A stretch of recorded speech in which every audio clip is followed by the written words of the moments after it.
Hello. नमस्कार sir. नमस्कार. नमस्कार. सर, भारतीय मातृदेवतांचा इतिहास या मालिकेतील 13व्या भागात आज आपण आहोत. हा हा हा हा. तर मागच्या वेळी आपण अमावस्या या मातृदेवतेबद्दलची माहिती, त्याबद्दलचा इतिहास जाणून घेतला आणि हो हो. यापूर्वी जे भाग झाले त्यामध्ये दिती या मातृदेवतेचा उल्लेख झालेला मला आठवला. त्यामुळं दिती या मातृदेवतेबद्दलची माहिती, दिती या मातृदेवतेचा इतिहास, तिच्या नावाचं रहस्य, एकंदरीत बहुजनांची देवता म्हणून ही ओळखली जाते. तर हिंदू धर्मामध्ये काय स्थान आहे दिती या मातृदेवतेचं, काय सांगता येईल सर? हा, अतिशय महत्वाच्या विषयाला आपण आता या ठिकाणी चालना दिली आहे.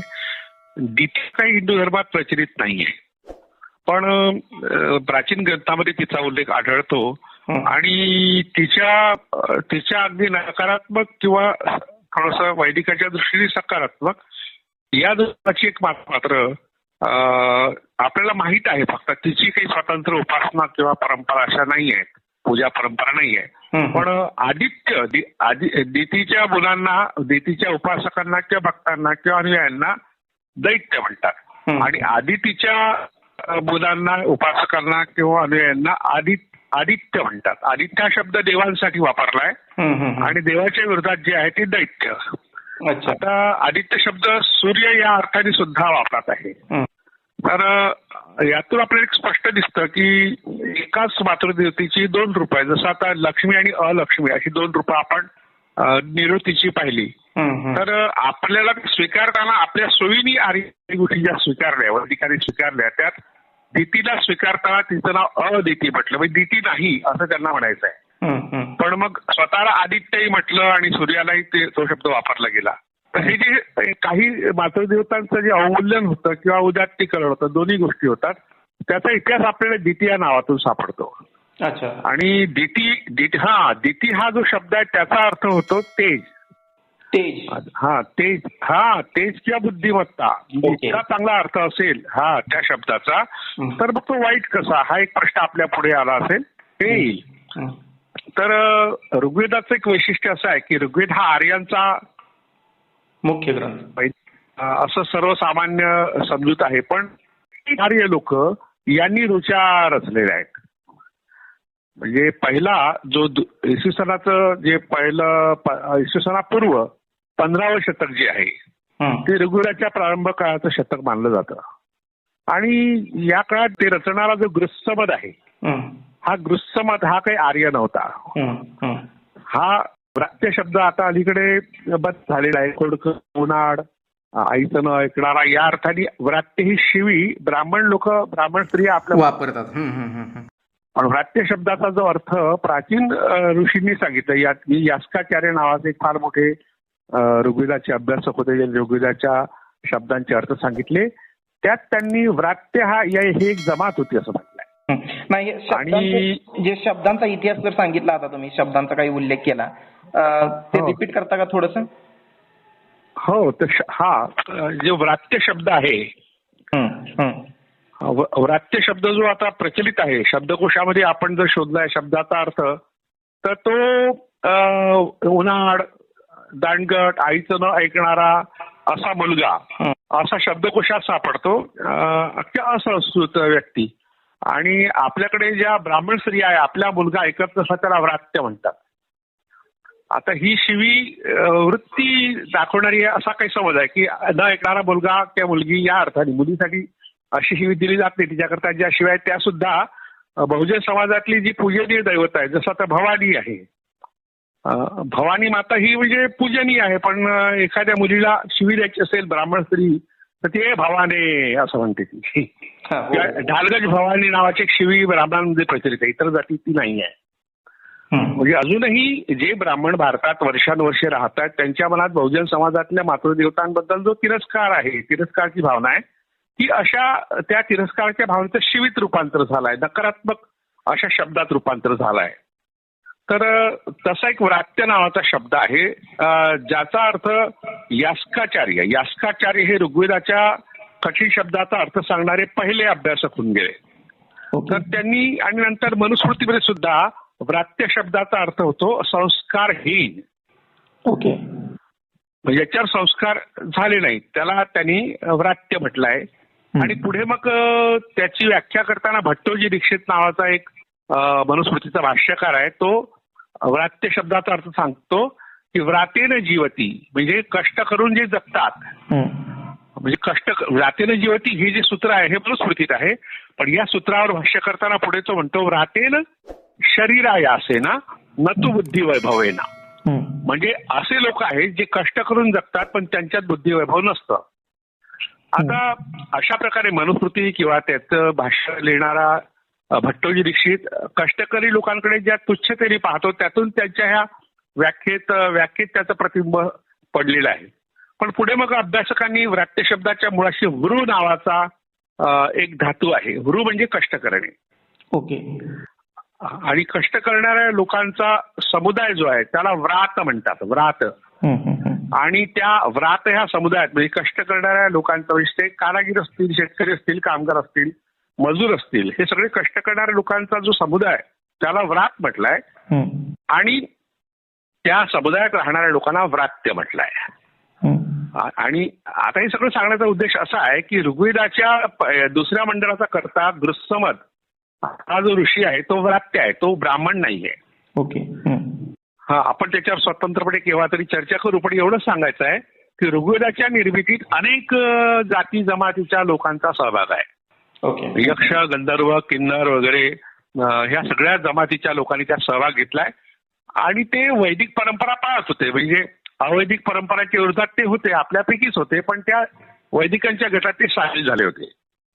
पण तिथे सामील झाल्यावर त्यांनी मात्र आपल्या ज्या उपासना परंपरा त्या चालू ठेवल्या. म्हणजे यज्ञ हे वैदिकांचं वैशिष्ट्य आहे, पण त्यांनी यज्ञ करताना, वेदाचं प्रामाण्य मानताना किंवा चातुर्वर्ण्य स्वतःला शूद्र म्हणून घेता नाही, ज्या काही प्रार्थना केल्या आपल्या दैवतांना त्यात मग ह्या आर्यपूर्व ज्या मातृदेवता आहेत तर त्या मातृदेवतांचा उल्लेख आलाय, त्या दितीचा उल्लेख आहे.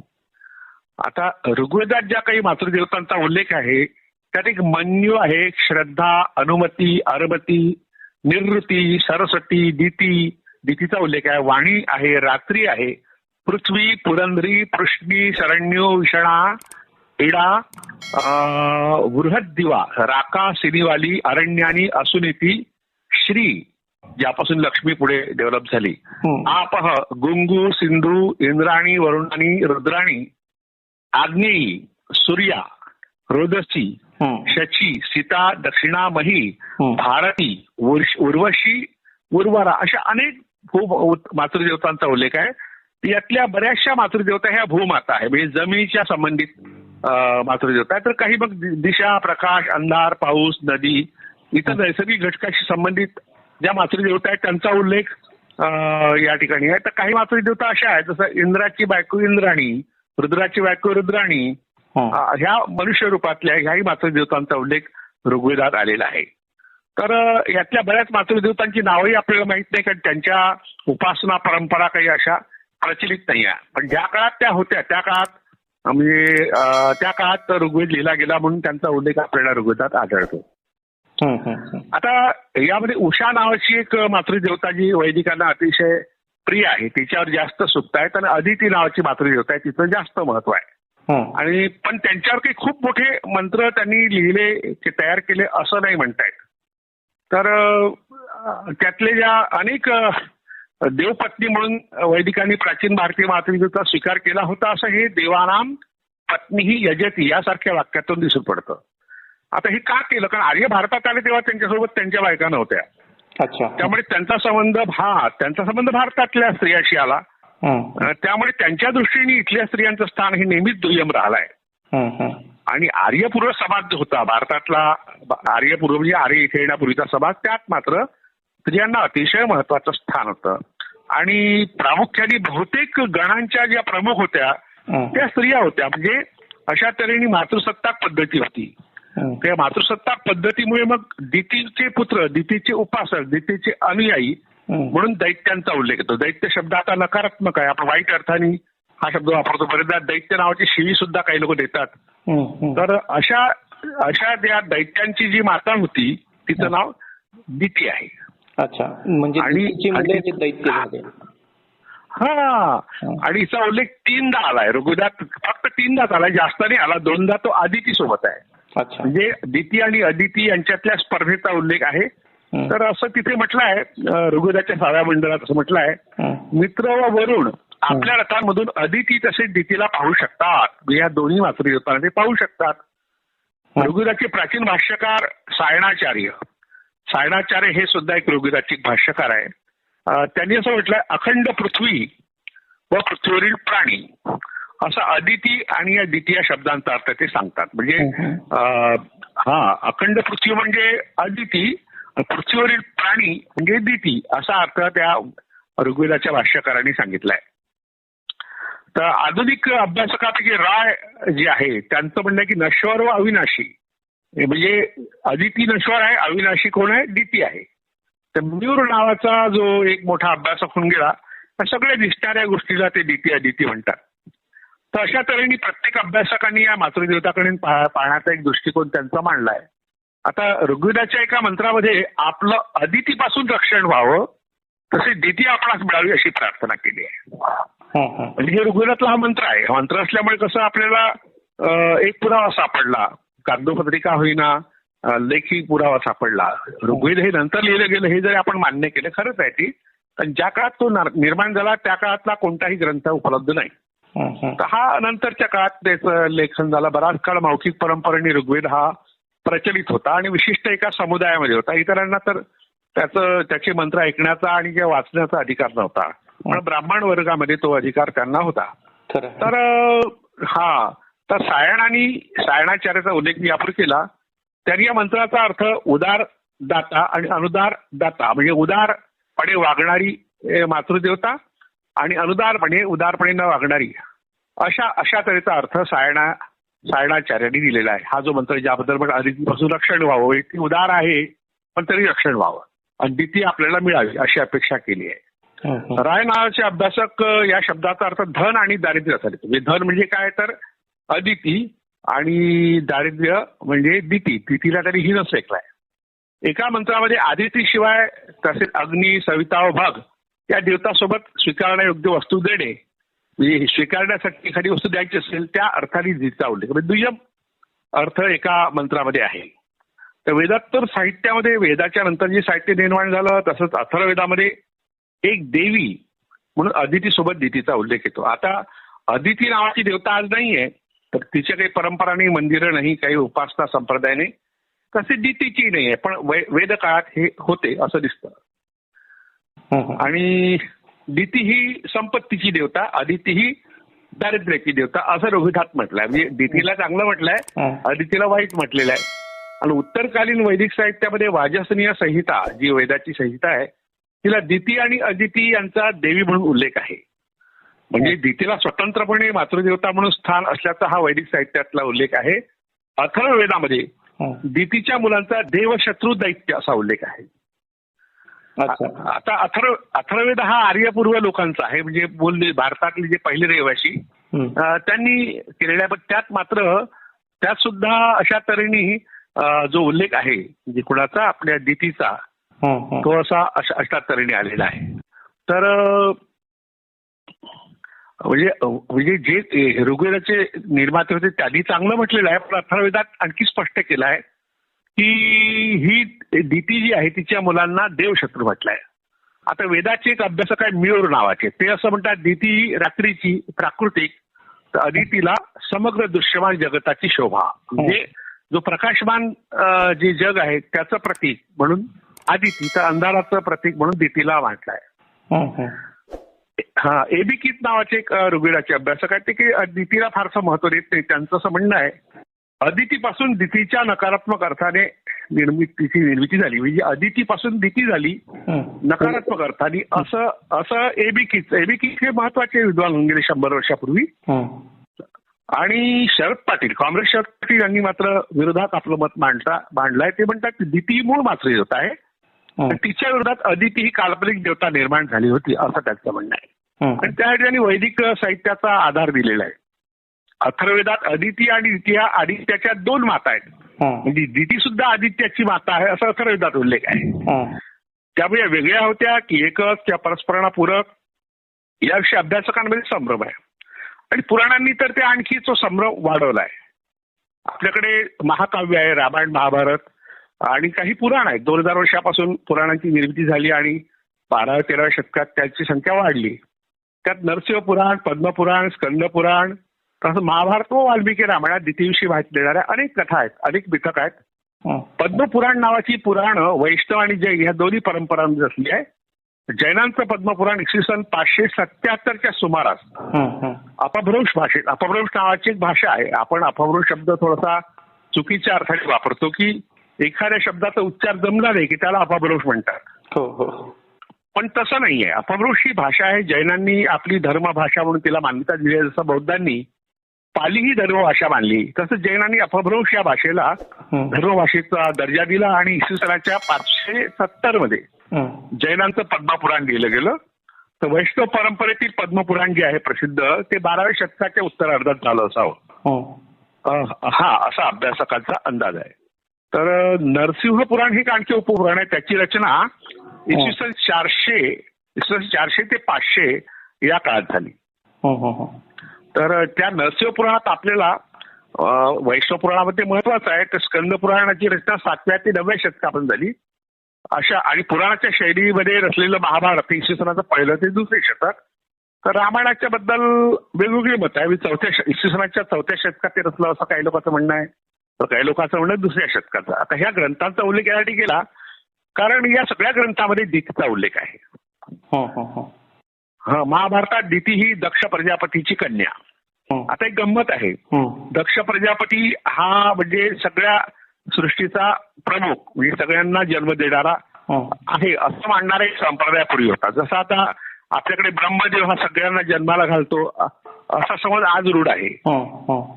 तर त्याच्या आधी दक्ष प्रजापती हा सगळ्या सृष्टीचा निर्माता आहे अशी कल्पना होती. नंतर कश्यप हा सृष्टीचा निर्माता आहे अशी कल्पना आली आणि मग त्यांच्यापासून कश्यपाची पत्नी आणि दैत्याची माता असा उल्लेख महाभारतात येतो.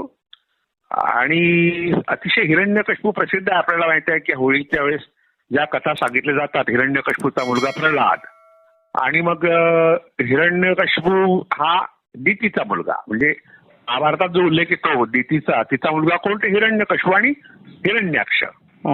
आणि त्यामुळे हे दोन्ही प्रभावी असे राजे असल्यामुळे असुरांचे की दैत्यांचे, तर देवी म्हणून दितीचं स्थान ब्रह्मसभेत फार महत्वाचं होतं हे या आपल्या महाभारतात म्हटलंय.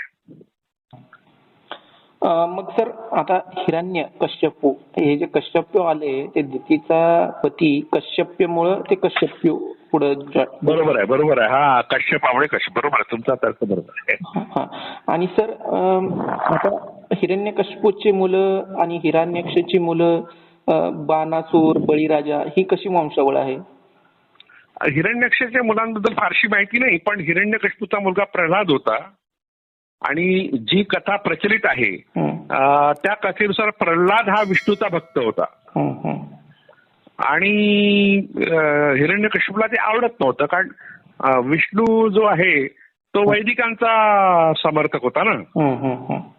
आणि हिरण्यकश्यपू वैदिकाच्या विरोधात होता.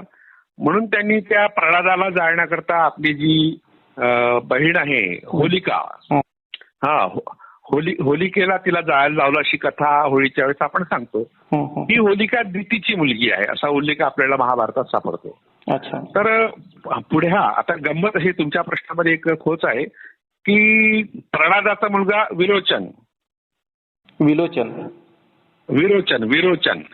ओके. आणि विरोचनाचा मुलगा बळीराजा जो प्रसिद्ध बळीराजा आहे वामनावतार संबंधित. आणि त्या बळीचा मुलाचं नाव आहे बाणासूर. बळीच्या मुलाचं नाव. हा म्हणजे असुर हा शब्द आलेला आहे याचा अर्थ म्हणजे बळी हाही असुर होता, त्याचे वडील विरोचन हेही असुर होते आणि विरोचनाचे वडील कोण प्रल्हाद हाही असुर होता. आणि मग प्रल्हादाचे वडील हिरण्यकश्यप तेही असुर होते. म्हणजे एकाच कुटुंबातल्या लोकांची नावं आहेत, तुम्ही जी नावं आता घेतली. आणि पुढे मग कथा अशी येते की विष्णूनीच प्रल्हादाला मारलं. अच्छा. वामन रूप घेऊन त्या बळीराजाला पाताळात घातलं अशी कथा आहे. पण दुसरीकडे कथा अशी आहे विष्णूंनीच प्रल्हादाला मारलं. याचा अर्थ ही कथा काल्पनिक आहे. म्हणजे आपण या कथांना इतिहास म्हणून मानतो ते चुकीचं आहे.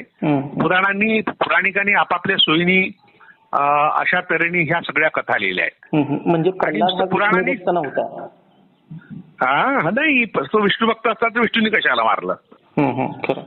हा कारण तो ज्या परंपरेतला होता ती लोकायत परंपरा होती जी वैदिकांना मानत नव्हती. मग आता जसा महाभारतात उल्लेख येतो ना तसा वाल्मिकी रामायणात दैत्य माता असा उल्लेख येतो तिचा. मग सर आता इथं मला एक प्रश्न विचारावा असं वाटतो. हिरण्यकशिपूला नरसिंहाने मारलं, बळीराजाला वामनाने आणि प्रल्हादाला विष्णूने मारलं. मग हे सर अवतार घेतले विष्णूने असं सांगितलं जातं. अवतार संकल्पनेबद्दल थोडंसं. अवतार संकल्पना ती मजेदार आहे म्हणजे आणि विसंगत सुद्धा आहे थोडीशी. तिचं मूळ रूप जे पाहायला मिळतं ते आपल्याला देवांच्या कथा ज्या आहेत महाभारतात आहे प्रामुख्याने, वाल्मिकी रामायणात सुद्धा आहे.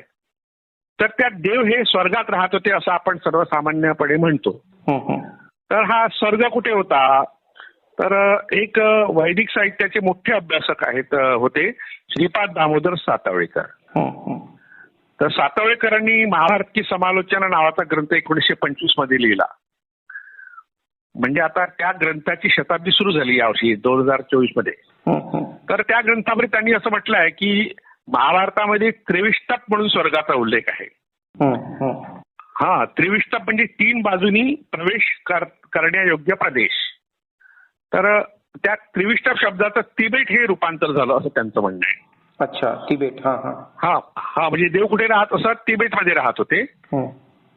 आणि तिथे हवा चांगली आहे. म्हणजे आता महाबळेश्वर किंवा आपण थंड हवेच्या ठिकाणी जातो, काही काळ जातो, जास्त काळ ती राहू शकत नाही. पण तिथे जावं म्हणून लोक जाहिरात करतात ना, आमच्याकडे या ह्या टूर्स अँड ट्रॅव्हल कंपन्या वेगळ्या प्रकारे पॅकेज सांगतात. तर तशा प्रकारे पुराणिकांनी काय केलं, देव ज्या स्वर्गात राहतात, स्वर्ग शब्दाचा अर्थ तो सुवर्ग म्हणजे चांगला वर्ग जिथे सगळ्या सुखसोयी आहेत. सुवर्ग, रंभा उर्वशी मेनका नाचतात आणि मग तिथे येणाऱ्या लोकांना जसं आपल्याकडे काही ठिकाणी दूध देतात किंवा वाईन देतात किंवा दारू देतात, तसंच इथे मग तुम्हाला सोबरच पाहायला मिळतं अशी जाहिरात त्यांनी केली. आणि मग स्वर्गात यायचं असेल तुम्हाला तर तुम्हाला यज्ञ करावा लागेल. आणि यज्ञ ही स्वर्गाची नाभी आहे. असा एक यज्ञ हा भुवनस्य नाभी ही अशा तऱ्हेचं एक सूत्र आहे. आणि मग लोकांना यज्ञ करायला लावायचा. आणि त्यासाठी मग जे देव वर राहत होते उंचावर ते खाली येत असत.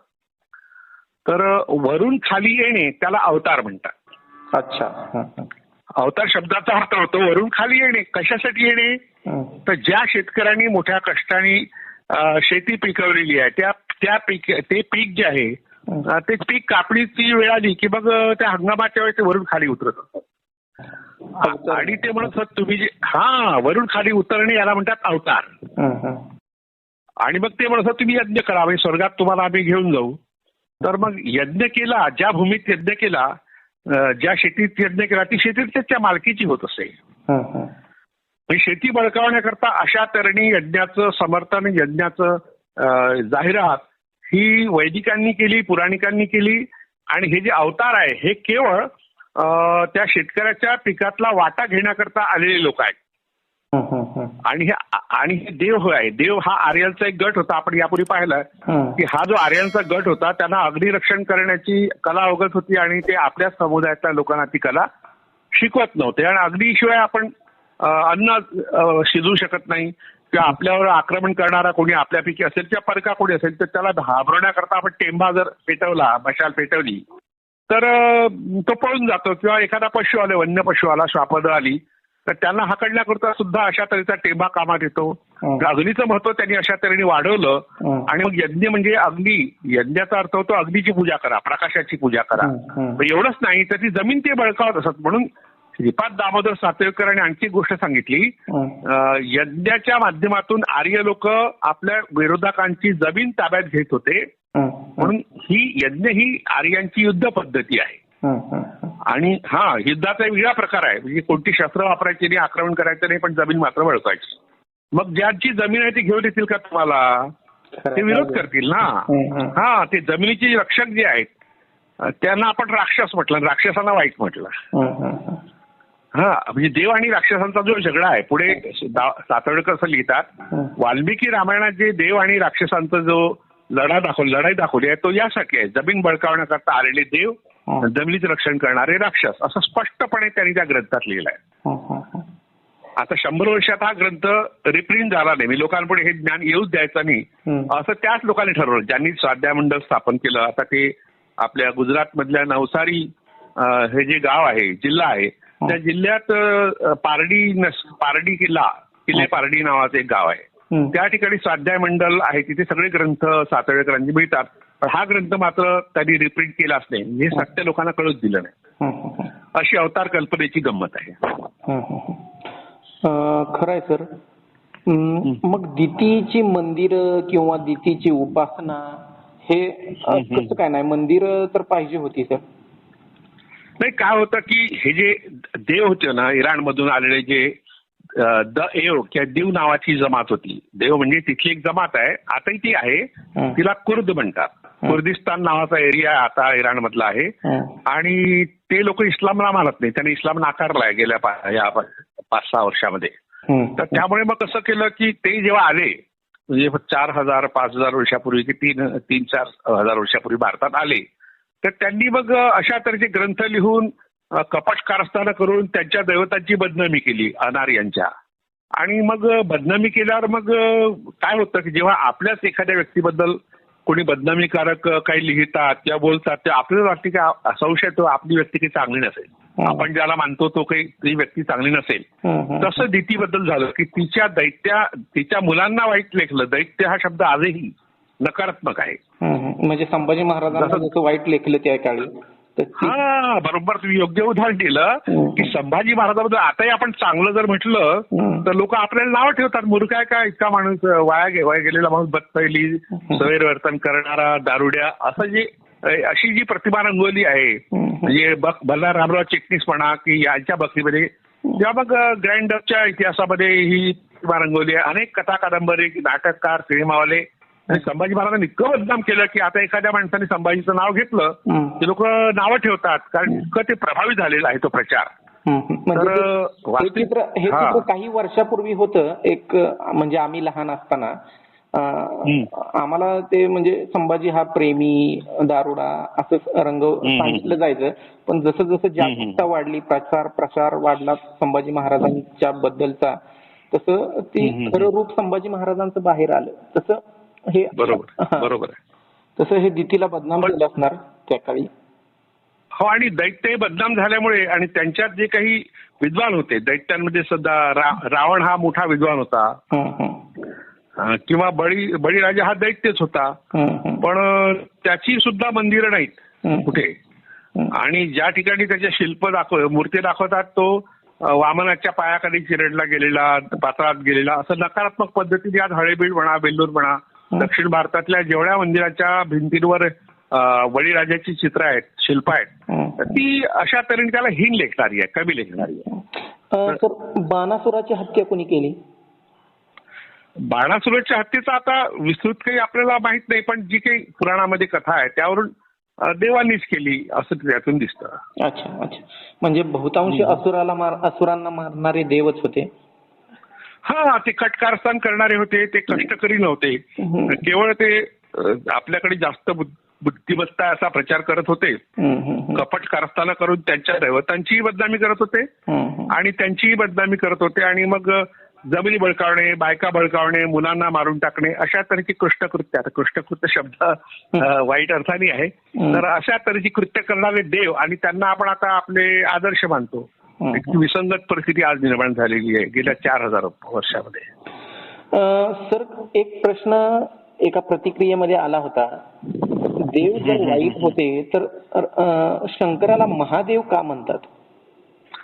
तर तो महादेव शब्द नाही आहे, मुळात तो महोदेव आहे. अच्छा, महोदेव. हा, जे व्रात्य शब्दाचा मी उल्लेख केला ना, व्रात्य नावाचे जे लोक होते, शेतकरी वर्ग, हा, तर त्या शेतकरी वर्गांचा जो नेता होता त्याला ते महोदेव म्हणायचे. पण हा महोदेव सुद्धा महादेव याच अर्थाचा शब्द आहे. मग ते हा, देव शब्द तर- आहे त्यामुळं शंका निर्माण हो होते. ना. हो, एखाद्या शब्दाचं समजा उदात्तीकरण केलं गेलं, चांगल्या अर्थाचा शब्द तो म्हणून तो पुढे आला तर लोक त्याची नक्कल करतात, स्वीकारतात ना. खरं असं बऱ्याच जसं बुद्धालाही देव म्हटलेलं आहे. हा, तेव्हा बौद्धांना असं वाटतं की देव वाईट कसे, बुद्ध देव आहे. म्हणजे देव शब्द चांगल्या अर्थाने प्रचलित झाल्यावर मग तो सगळ्या ठिकाणी वापरला गेला. हा दॅट्स इट. खरं आहे सर. दितीबद्दल जाणून घ्यायचं होतं. तर दितीबद्दल तुम्ही सुंदर असं विश्लेषण दिलं सर. आता या सेशन मध्ये उल्लेख झालेलाच आहे अदितीचा, तर पुढच्या भागामध्ये सर अदिती घेता येईल का आपल्याला? हो, आदित्यवर पुढचा भाग जो आहे तो आदित्यवर घेऊ आपण, काय हरकत नाही. वेळ दिल्याबद्दल खूप खूप धन्यवाद. धन्यवाद.